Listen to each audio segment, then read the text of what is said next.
بسم اللہ الرحمن الرحیم۔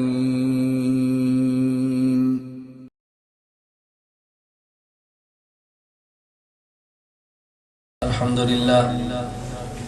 للہ نحمده ونستعینه ونستغفره ونؤمن به ونتوکل علیہ ونعوذ باللہ من شرور انفسنا ومن سیئات اعمالنا من يهده الله فلا مضل له ومن يضلل فلا هادي له ونشهد أن لا إله إلا الله وحده لا شريك له ونشهد أن سيدنا ومولانا محمدا عبده ورسوله أما بعد فأعوذ بالله من الشيطان الرجيم بسم الله الرحمن الرحيم قال قد أجيبت دعوتكما فاستقيما ولا تتبعان سبيل الذين لا يعلمون اللهم صل على محمد وعلى آل محمد كما صليت على إبراهيم وعلى آل إبراهيم إنك حميد مجيد اللهم بارك على محمد وعلى آل محمد كما باركت على إبراهيم وعلى آل إبراهيم إنك حميد مجيد۔ ہمارے آج کے 4 مسائل میں سے تیسرا مسئلہ ہے آمین بالسر کا۔ نماز میں سورۃ الفاتحہ کے مکمل ہونے کے بعد آمین کو آہستہ کہنا اہل سنت والجماعت احناف کے نزدیک سنت ہے۔ امام بھی وللضالین کے بعد آمین کہے تو آہستہ، مقتدی بھی وللضالین کے بعد آمین کہے تو آہستہ، منفرد اور اکیلا نماز پڑھنے والا وللضالین کے بعد آمین کہے تو آہستہ۔ میں حسب وعدہ اپنے موقع پر سب سے پہلے قرآن کریم کی آیت پیش کرتا ہوں، اس کے بعد خاتم الانبیاء صلی اللہ علیہ وسلم کا مبارک عمل، پھر خلفائے راشدین، صحابہ کرام رضی اللہ عنہم اجمعین، اور اس کے بعد تابعین کا عمل۔ قرآن کریم کی آیت کریمہ جو میں نے آپ کی خدمت میں تلاوت کی ہے، سورہ یونس پارہ نمبر 11، سورہ یونس آیت نمبر 89۔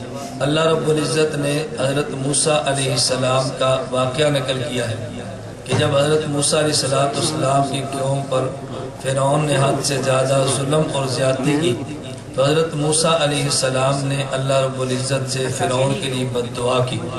حضرت موسیٰ علیہ السلام دعا فرماتے، حضرت ہارون اس پہ آمین کہتے۔ قرآن کریم نے ان دونوں موسیٰ علیہ السلام کی دعا اور ہارون کی آمین کو جن لفظوں سے ذکر فرمایا وہ الفاظ قرآن کریم کا یہ ہے، قال قد اجیبت دعوتکما، حضرت موسیٰ کی دعا اور حضرت ہارون کی آمین دونوں کے بارے میں فرمایا کہ ہم نے تمہاری دعا کو قبول کر لیا ہے۔ اس آیت کریمہ سے معلوم ہوا کہ آمین دعا ہے، لہذا آمین کے اوپر احکام وہی ہوں گے جو دعا کے بارے میں ہے۔ اور اس آیت کی تفسیر امام جلال الدین سیوطی رحمۃ اللہ علیہ، جن کی وفات سن 911 ہجری میں ہے، اپنی تفسیر الدر المنصور جلد نمبر 3 صفحہ نمبر 567 پہ نقل کرتے ہیں۔ حضرت ابو ہریرہ رضی اللہ تعالی عنہ سے عن ابی ہریرہ رضی اللہ عنہ قال کان موسیٰ اذا دعا امن ہارون علی دعائہ یقول آمین۔ میں نے حسب وعدہ آیت کریمہ کی تفسیر میں صحابی رسول صلی اللہ علیہ وسلم کا ارشاد نقل کیا ہے۔ حضرت ابو ہریرہ رضی اللہ عنہ فرماتے ہیں کہ موسیٰ علیہ السلام جب دعا فرماتے، حضرت ہارون ان کی دعا پر آمین کہتے تو اللہ نے حضرت موسیٰ علیہ السلام کی دعا، حضرت ہارون کی آمین دونوں کو دعوت یعنی دعا کے ساتھ تعبیر کیا ہے۔ اگر انسان دعا مانگے تو دعا مانگے تو اس کا حکم یہ قرآن کریم میں ہی ہے۔ نمبر 1، دعا کے آمین کے دعا ہونے پر قرآن کریم کی آیت۔ نمبر 2، اس آمین کے دعا ہونے پر صحیح بخاری محمد بن اسماعیل بخاری جن کی وفات 256 ہجری میں ہے، اپنی کتاب صحیح بخاری باب جہر الامام بالتامین جلد نمبر 1 صفحہ نمبر 107 پہ نقل کرتے ہیں، قال عطا آمین دعاء، حضرت امام عطا نے فرمایا آمین دعا ہے۔ قرآن سے بھی ثابت ہوا آمین دعا ہے، حضرت عطا امام بخاری سے بھی ثابت ہوا آمین دعا ہے۔ دعا کے بارے میں قرآن کریم نے یہ حکم دیا، ہمیں اس حکم کے مطابق عمل کرنا چاہیے۔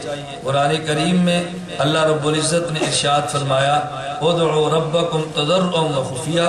حضرت امام فخر الدین رازی رحمۃ اللہ علیہ جن کی وفات سن 606 ہجری میں ہے، اپنی کتاب تفسیر کبیر جلد نمبر 14 صفحہ نمبر 131 پہ نقل کرتے ہیں قال ابو حنیفہ اخفاء التامین افضل۔ حضرت امام رازی رحمہ اللہ نے اس مقام پہ بڑی بہترین بحث فرمائی ہے اور وہ بحث تفسیر کبیر میں دیکھنے کے قابل ہے۔ حضرت امام رازی رحمۃ اللہ علیہ باوجود اس کے شافعی المسلک ہیں، امام شافعی رحمہ اللہ کا مقلد ہونے کے باوجود حضرت امام رازی رحمۃ اللہ علیہ اس پر بحث کرتے ہوئے تشریف فرماتے ہیں واحتج ابو حنیفہ علی صحۃ قولہ قال فی قولہ آمین وجہان۔ واحتج ابو حنیفہ، امام ابو حنیفہ رحمہ اللہ کا جو مسلک ہے، اس مسلک پہ دلیل دیتے ہوئے دو طرح سے بات کی جا سکتی ہے۔ نمبر 1 انہ دعاء، نمبر 2 انہ من اسماء اللہ۔ فرمایا یہ آمین یا تو اللہ کا نام ہے اور یا آمین دعا ہے۔ آمین کا اللہ کا نام ہونا یہ بھی حضرت ابو ہریرہ رضی اللہ تعالی عنہ سے تفسیر در منصور میں موجود ہے۔ آمین کا دعا ہونا یہ بھی در منصور میں حضرت ابو ہریرہ رضی اللہ تعالیٰ عنہ سے منقول ہے۔ امام رازی رحمۃ اللہ علیہ فرماتے ہیں فَإِن كَانَ دُعَاء وَجَبَ إِخْفَاؤُهُ، اگر آمین دعا ہے تو اس کا اخفاء اور آہستہ پڑھنا واجب ہے، اس لیے اللہ حکم دے رہے ہیں ادعوا ربکم تضرعا وخفیا، اور اللہ کا حکم وجوب کا درجہ رکھتا ہے۔ وَإِن كَانَ اسْمًا مِنْ أَسْمَاءِ اللَّهِ تَعَالَى، اگر یہ اللہ کے اسماء میں سے اللہ کا نام ہے تو گویا ذکر کیا جا رہا ہے وجب اخفاؤہ، پھر بھی اس کا اخفاء واجب ہے، اس لیے کہ اللہ قرآن کریم میں فرماتے ہیں وَاذْكُرْ رَبَّكَ فِي نَفْسِكَ تَضَرُّعًا، کہ اللہ کے ذکر کو تم آہستہ اور عاجزی کے ساتھ پڑھو۔ آگے امام راضی فرماتے ہیں فَإِن لَّمْ يَثْبُتِ الْوُجُوبُ فَلَا أَقَلَّ مِنَ النَّدْبِيَّةِ، کم از کم درجہ تو وجوب کا، اصل تو یہ ہے کہ وجوب ہو، اگر وجوب نہ ہو تو کم از کم درجہ ندب اور استحباب کا تو ہے ہی۔ اور حضرت امام راضی رحمۃ اللہ علیہ باوجود شافعی المسلک ہونا، امام راضی رحمۃ اللہ علیہ باوجود شافعی المسلک ہونے کے فرماتے ہیں وَنَحْنُ بِهَذَا الْقَوْلِ نَقُولُ، کہ میں شافعی ہونے کے باوجود حضرت امام ابو حنیفہ رحمہ اللہ کے مسلک کے مطابق فتویٰ دیتا ہوں، اس لیے کہ آمین آہستہ پڑھنے پہ حضرت امام ابو حنیفہ کی تائید قرآن کر رہا ہے۔ امام شافعی کا مقلد ہونے کے باوجود جب دلیل کی باری آئی اور دلیل وزنی محسوس ہوئی تو انہوں نے فتویٰ امام حنیفہ کے مسلک کے مطابق دیا ہے۔ نبی کریم صلی اللہ علیہ وسلم کا اپنا مبارک عمل آمین بسر کے بارے میں کیا تھا؟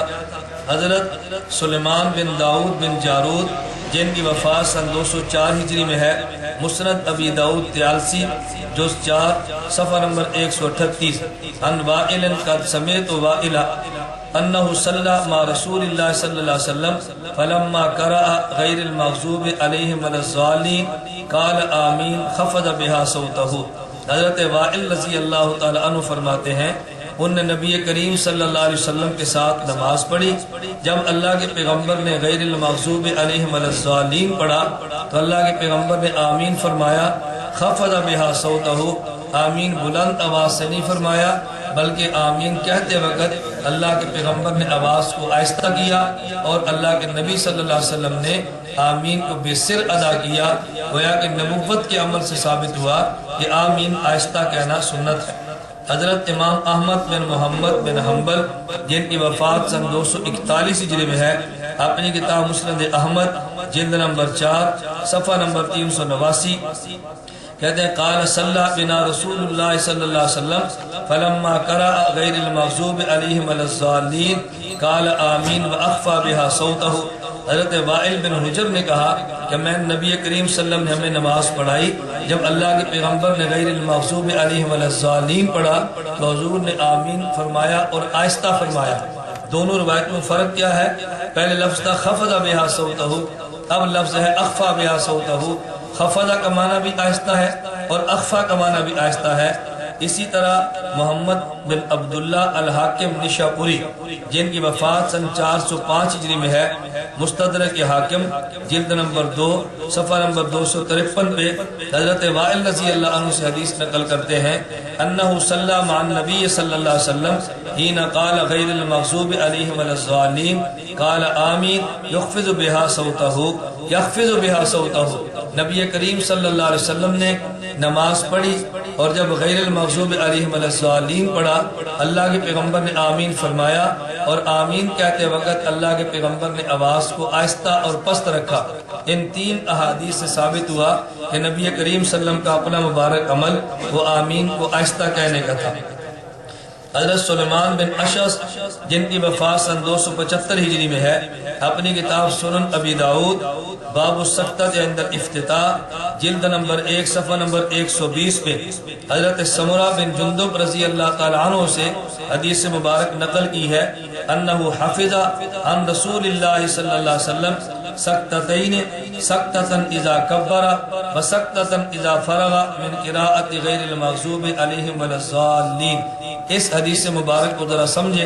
حضرت سمرہ بن جندب رضی اللہ عنہ فرماتے ہیں کہ نبی کریم صلی اللہ علیہ وسلم سے میں نے 2 سکتے یاد کیے ہیں۔ نمبر 1، نبی پاک نماز شروع کرتے وقت جب اللہ اکبر فرماتے، اس کے بعد اللہ کے پیغمبر سکتہ کرتے، پھر اس کے بعد جب غیر المغضوب علیہم ولا الضالین کی قرات سے فارغ ہوتے، پھر اللہ کے پیغمبر سکتہ فرماتے۔ اب اللہ اکبر کے بعد نبی کریم صلی اللہ علیہ وسلم الحمدللہ رب العالمین تک سکتہ جو فرماتے تو حضور پڑھتے تو تھے، دعا مانگتے تھے، نبی پاک صلی اللہ علیہ وسلم خاموش تو نہیں تھے، لیکن صحابی اس کو سکتہ کیوں فرما رہے ہیں؟ جن نبی پاک صلی اللہ علیہ وسلم یوں پڑھتے کہ بلند آواز سے نہ ہوتا، اس کی آواز نہ آتی، تو جس طرح اللہ اکبر اور الحمدللہ کے درمیان پیغمبر نے پڑھا ہے مگر آہستہ پڑھا ہے، صحابی نے سکتہ فرمایا، غیر المغضوب علیہم ولا الضالین کے بعد پیغمبر نے آمین فرمایا مگر آہستہ فرمایا، تو صحابی رسول نے سکتہ فرمایا۔ تو سمرہ بن جندب کی حدیث سے معلوم ہوا کہ جس طرح اللہ اکبر الحمدللہ رب العالمین کے درمیان پیغمبر دعا مانگتے اور آہستہ، اسی طرح ولا الضالین کے بعد پیغمبر آمین کے ساتھ دعا مانگتے تو یہ بھی آہستہ۔ تو خاتم الانبیاء صلی اللہ علیہ وسلم کا مبارک عمل وہ آمین کو آہستہ کہنے کا تھا۔ اور یہ حدیث مبارک محمد بن عیسیٰ ترمذی نے جن کی وفات سن 279 ہجری میں ہے، جامع ترمذی باب ما جاء فی السکتتین جلد نمبر 1 صفحہ نمبر 49 پہ اس کو نقل کیا حضرت سمرہ بن جندب رضی اللہ تعالیٰ عنہ سے۔ حضرت محمد بن یزید ابن ماجہ القزوینی جن کی وفات سن 273 ہجری میں ہے، انہوں نے سنن ابن ماجہ باب فی سکتۃ الامام جلد نمبر 1 صفحہ نمبر 61 پہ حضرت سمرہ بن جندب رضی اللہ تعالی عنہ کی اسی حدیث مبارک کو ذکر فرمایا۔ تو گویا سنن ابن ماجہ اور جامع ترمذی اور سنن ابی داؤد سے بات ثابت ہوئی کہ نبی کریم صلی اللہ علیہ وسلم ولا الضالین کے بعد آمین پڑھتے مگر آمین آہستہ پڑھتے تھے۔ رسول اکرم صلی اللہ علیہ وسلم کا مبارک عمل آمین کو بلند آواز سے پڑھنے کا نہیں تھا۔ نبی کریم صلی اللہ علیہ وسلم کے بعد خلفائے راشدین رضی اللہ عنہم اور آمین بالسر، یعنی پیغمبر کے بعد خلیفہ راشد کا عمل کیا تھا؟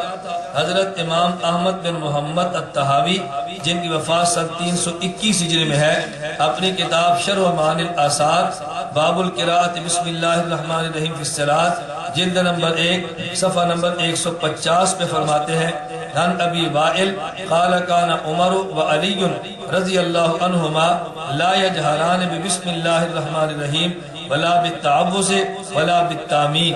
حضرت ابو وائل فرماتے ہیں حضرت عمر حضرت علی رضی اللہ عنہما یہ دونوں نماز میں بسم اللہ الرحمن الرحیم بھی آہستہ پڑھتے اور اعوذ باللہ بھی آہستہ پڑھتے، آمین بھی آہستہ پڑھتے، نہ اعوذ باللہ کو جہرن پڑھتے، نہ بسم اللہ کو جہرن پڑھتے، اور نہ ہی آمین کو جہرن پڑھتے۔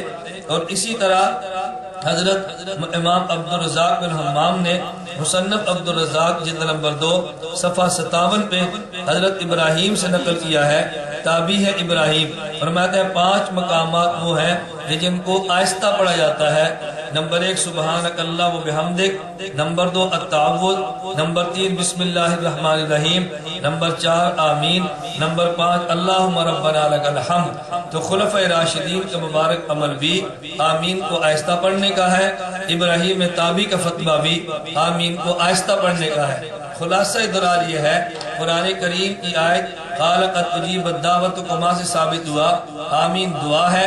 حضرت ابو ہریرہ فرماتے ہیں ہارون حضرت موسیٰ کی دعا پہ آمین کہتے۔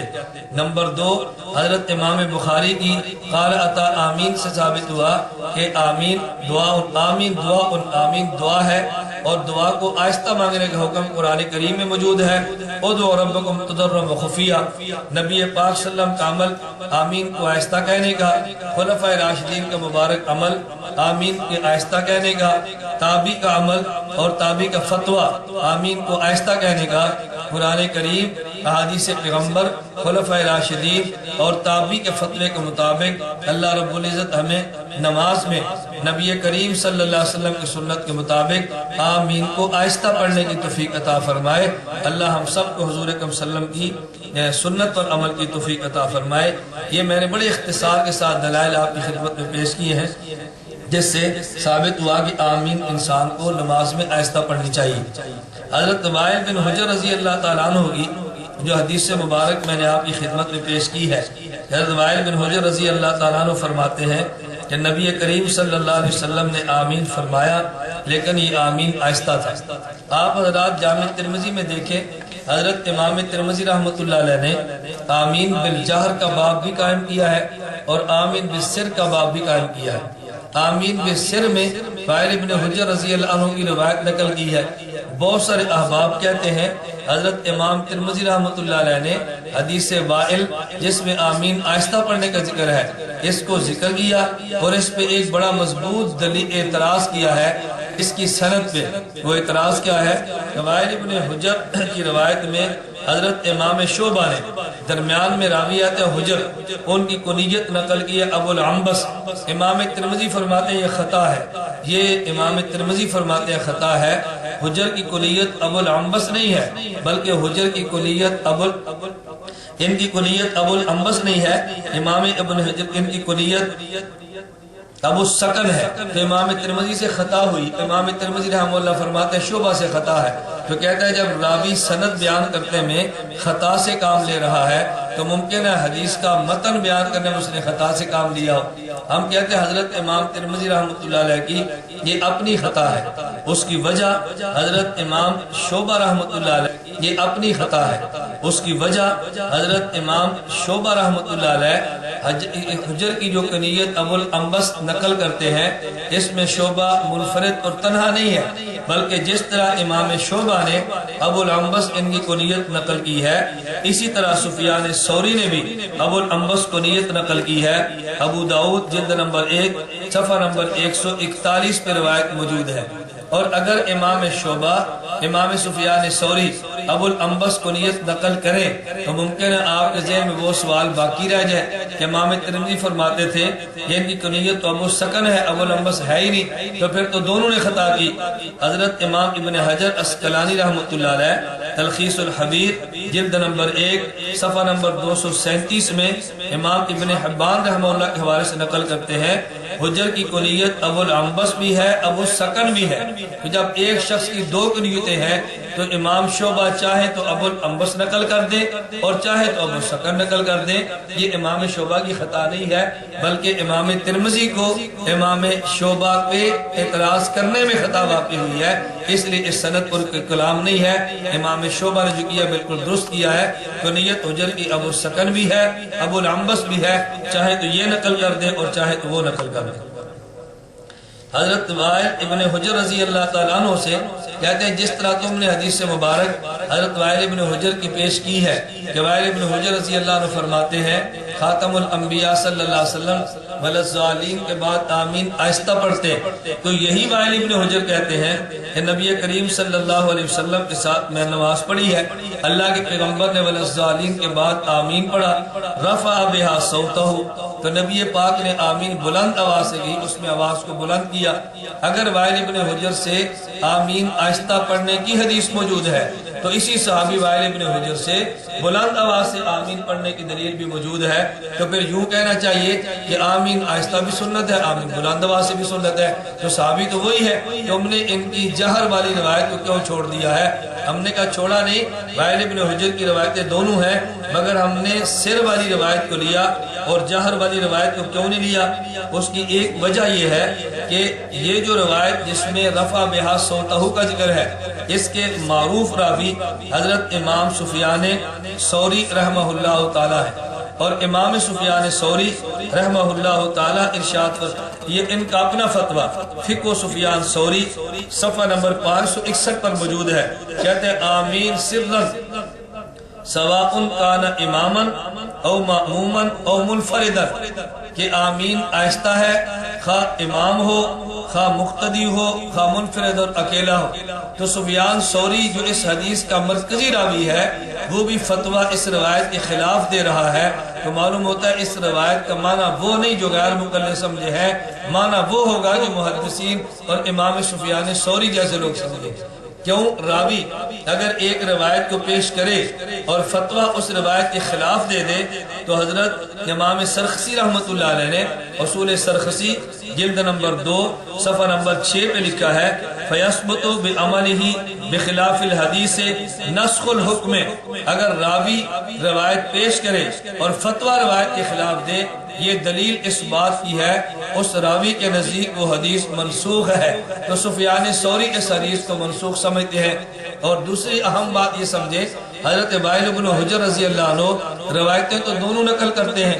نمبر 1 اللہ کے پیغمبر سے آمین آہستہ پڑھنے کی، نمبر 2 اللہ کے پیغمبر سے آمین بلند آواز سے پڑھنے کی. لیکن جہاں جہرن آمین کا تذکرہ کیا اس میں حضرت وائل بن حجر رضی اللہ عنہ کا اپنا ارشاد موجود ہے. محمد بن احمد الدولابی جن کی وفات 310 ہجری میں ہے، اپنی کتاب الکنا والاسماء جلد نمبر 1 صفحہ نمبر 442 پہ ارشاد فرماتے ہیں، حضرت وائل بن حجر کا قول نقل کرتے ہوئے نبی پاک صلی اللہ علیہ وسلم نے آمین فرمایا، یمد بہا صوتہ ما اراہ الا یعلمنا، اللہ کے پیغمبر نے جو آمین بلند آواز سے فرمایا تھا، میرا خیال یہ ہے یہ اللہ کے پیغمبر نے بلند آواز سے فرمایا ہمیں تعلیم دینے کے لیے. معلوم ہوا اصل عمل پیغمبر کا آہستہ کا تھا، 2-3 مرتبہ بلند آواز سے فرمایا امت کو تعلیم دینے کے لیے.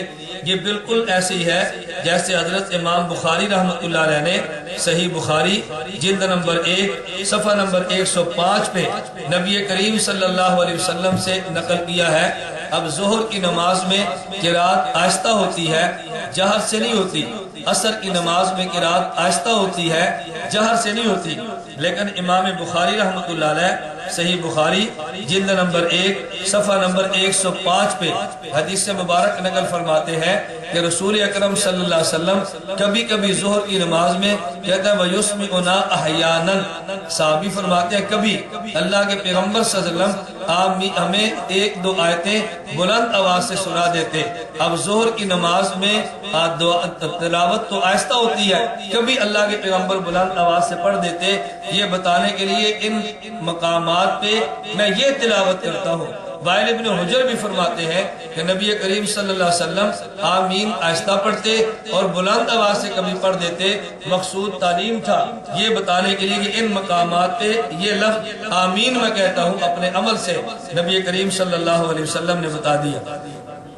اور ایک بڑی معروف حدیث جو بطور اعتراض کے پیش کی جاتی ہے، حضرت امام بخاری رحمۃ اللہ علیہ کہتے ہیں جی امام بخاری رحمۃ اللہ علیہ نے باب قائم کیا ہے، باب و جہر امام آمین بالتامین، کہ نماز میں آمین بلند آواز سے پڑھنی چاہیے. اور حضرت امام بخاری رحمۃ اللہ علیہ نے اس کے تحت کئی ایک احادیث لائے ہیں باب و جہر امام بالتامین کے تحت. ان میں ایک حدیث حضرت زبیر رضی اللہ، حضرت امام بخاری رحمۃ اللہ علیہ کئی احادیث لائے ہیں.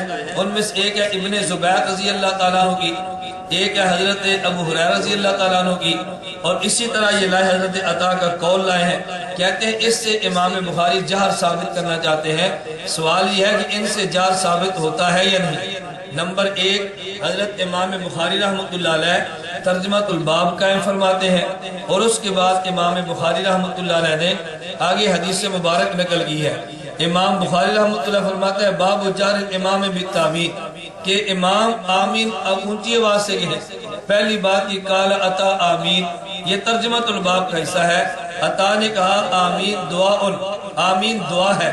اب بتاؤ آمین کو دعا کہنے سے کیا آمین کا جہر ثابت ہو جاتا ہے؟ امام عطا یہ تو کہتے ہیں آمین دعا ہے، یہ تو نہیں کہا کہ اس کے اندر جہر بھی ہے۔ نمبر 2 آگے ترجمۃ الباب میں لائے ہیں حضرت ابن زبیر کا اثر، آگے ترجمۃ الباب میں لائے ہیں حضرت ابو ہریرہ کا اثر، آگے ترجمۃ الباب میں لائے ہیں ابن عمر کا اثر رضی اللہ عنہما۔ پھر اس کے بعد امام بخاری رحمۃ اللہ علیہ ایک حدیث مبارک لائے ہیں جابر الامام بالتامین کے دال۔ اب آپ ذرا توجہ سے بات سمجھنا، صحیح بخاری مسئلہ آپ کے سامنے حل ہو، جس کو عموماً لوگ بطور شد و مت کے پیش کرتے ہیں کہ دیکھو جی امام بخاری کی صحیح بخاری میں بلند آواز سے آمین پڑھنے کی دلیل موجود ہے۔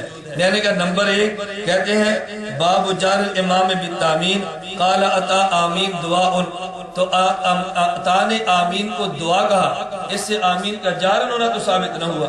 کہتے ہیں حضرت ابو ہریرہ فرماتے یناد الامام لا تفتنی بآمین، حضرت ابو ہریرہ فرماتے اگر امام نے میرے آنے سے پہلے نماز شروع کر دی ہے تو امام آمین مجھ سے پہلے نہیں کہے گا، میں بھی آمین کہہ لوں گا، تو اس سے آمین کا جار کیسے ثابت ہوا؟ حضرت نافع فرماتے ہیں کان ابن عمر لا یدعو، حضرت ابن عمر رضی اللہ عنہ یہ کبھی بھی آمین کو چھوڑا نہیں کرتے تھے، اس سے آمین کا جہر کیسے ثابت ہوا؟ ہاں ایک اثر رہ جاتا ہے ابن زبیر کا، اس سے پہلے ذرا حدیث سن لیں۔ حضرت ابو ہریرہ کی ایک حدیث امام بخاری لائے ہیں۔ ابو ہریرہ فرماتے ہیں رسول صلی اللہ علیہ وسلم نے فرمایا اذا امن الامام فامنوا، امام آمین کہے تم بھی آمین کہو، فانه من وافق تامینه تامین الملائکہ غفر له ما تقدم من ذنبه، جس آدمی کی آمین ملائکہ کی آمین کے موافق ہوگی اس کے گزشتہ گناہ معاف ہو جائیں گے۔ وقال رسول اللہ صلی اللہ علیہ وسلم یقول آمین، نبی پاک بھی آمین کہتے ہیں۔ اب بتاؤ اس سے جہر کیسے ثابت ہوا؟ ہم بھی کہتے ہیں امام آمین کہے تم بھی آمین کہو، اور اگر ملائکہ کے موافق تمہاری آمین ہوگی۔ اب ملائکہ کی موافقت کیا ہے؟ کبھی آج تک آپ نے ملائکہ کو جہر کے ساتھ آمین کہتے ہوئے سنا؟ تو ملائکہ کی آمین بھی تو آہستہ ہے، تو امام ملائکہ کی آمین کے ساتھ موافقت تو یہی ہوگی کہ ملائکہ کی آمین آہستہ ہے تو ہماری آمین بھی آہستہ ہو، اکٹھے آمین ہوگی گناہ معاف ہو جائیں گے۔ ایک اثر ابن زبیر کا ہے رضی اللہ عنہ جس کو پیش کرتے ہیں، کہتے ہیں امن ابن الزبیر ومن وراءہ حتی ان للمسجد للجتا، ابن زبیر رضی اللہ عنہ اور ان کے پیچھے جو مقتدی تھے انہوں نے آمین کہا یہاں تک کہ مسجد میں گونج پیدا ہوئی، مقتدی تھے انہوں نے آمین کہا یہاں تک کہ مسجد میں گونج پیدا ہوئی۔ یہاں بھی جار کا لفظ نہیں تھا، صرف لفظ گونج سے استدلال کیا، مگر دو جواب ذہن نشین فرمانے۔ نمبر 1 حضرت امام بخاری رحمۃ اللہ علیہ نے یہاں پہ حدیث کو حضرت عبداللہ بن زبیر کے اثر کو بغیر سند کے نقل کیا ہے، یہاں پر سند قطر موجود نہیں ہے۔ آپ کوئی جملہ پیش کریں اور اس کی سند ضعیف ہو تو غیر مقلدین شور مچا دیں گے تمہاری سند ضعیف ہے، اور وہ جملہ پیش کریں اور بغیر سند کے پیش کریں، آپ کو بھی حق حاصل ہے نا پوچھنے کا، کوئی بے سند بات نہ کرو، باسند بات کرو۔ عبداللہ بن زبیر رضی اللہ عنہ نے بات پیش کی ہے، مگر امام بخاری نے بغیر سند کے پیش کی ہے، اور اس کی سند مصنف عبد الرزاق کے اندر موجود ہے، مگر اس سند کو غیر مقلدین اپنے حق میں پیش نہیں کر سکتے۔ وجہ یہ ہے طبقات المدلسین میں عبد الرزاق کے بارے میں لکھا ہے کہ مدلس ہے۔ ابن حجر اسقلانی لکھتے ہیں عبد الرزاق یہ مدلس ہے، اور فتح المبین صفحہ 45 جو طبقات المدلسین پر زبیلیزی کا حاشیہ ہے، کہتے ہیں کان تشیع تخیرہ، بقول تمہارے یہ شیعہ بھی تھا، بقول تمہارے ان کا حافظہ متغیر ہو گیا تھا اور مدلس تھا، اور تمہارے مسلک کے مطابق مدلس کی روایت قابل قبول نہیں ہوتی۔ امام بخاری بغیر سند کے لائے ہیں، جہاں پہ سند موجود ہے تمہارے اصول کے مطابق ان کی روایت کو پیش نہیں کیا جا سکتا۔ اس لیے ہم کہتے ہیں بہتر یہ ہے آدمی قرآن کریم، نبی کریم صلی اللہ علیہ وسلم کی احادیث مبارکہ، خلفائے راشدین رضی اللہ عنہ کا عمل اور تابعین کے فتویٰ کے مطابق نماز میں امام کے پیچھے ہو، یا امام بن کے نماز پڑھا رہا ہو، یا اکیلا نماز پڑھ رہا ہو، ہر حال میں آمین آہستہ کہے۔ اللہ رب العزت ہم سب کو ادب اور آداب کے ساتھ آہستہ آمین کو کہتے ہوئے نماز پڑھنے کی توفیق عطا فرمائے۔ وآخر دعوانا الحمدللہ رب العالمین۔